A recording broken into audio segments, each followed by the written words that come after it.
Good morning friends. সকাল সকাল ঘুম থেকে উঠে দেখি বাইরে প্রচণ্ড রোদ আর প্রচণ্ড গরম। এই গরমে নিজেকে বাঁচতে সবাই বাইরে কম বেরো, যত কম বেরোবে তত ভালো থাকবে। আর আমিও ভাবলাম এই গরমে সকাল সকাল খালি পেটে একটু ডাব খেয়ে নিই, তাহলে শরীরটাও একটু ভালো থাকবে আর মনটাও চনমনে থাকবে।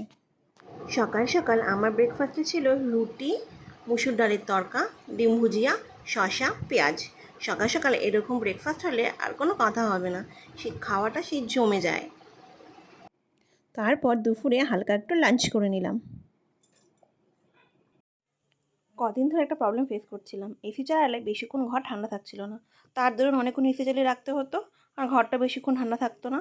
এখন সেটা সলিউশন চলে এসছে। ফেসবুকে এক দিদির কাছ থেকে অ্যাড দেখে আমিও কিনে নিলাম ডোর স্টপার। দেখে নাও,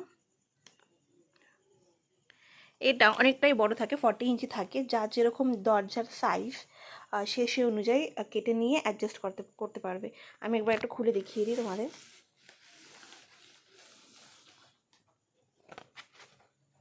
এই যে এইগুলো এরকম টাইপের হয়।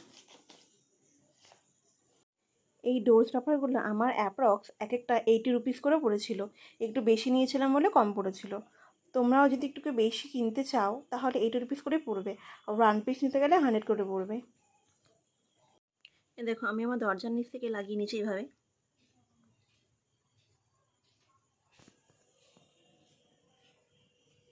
এতে করে আমার ঘর এখন অনেকক্ষণ ঠান্ডা থাকছে, এসির হাওয়াটাও বেরোচ্ছে না।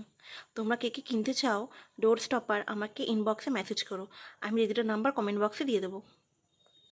সো ফ্রেন্ডস, আজকে আমি রাতের ডিনারে বানিয়ে নিয়েছিলাম রোল। কী কী দিয়েছিলাম এর মধ্যে? শসা, পেঁয়াজ, হালকা গন্ধরাজ লেবু, একটুখানি সস, আর উপর থেকে হালকা পিঠ নুন ছিটিয়ে দিয়েছি।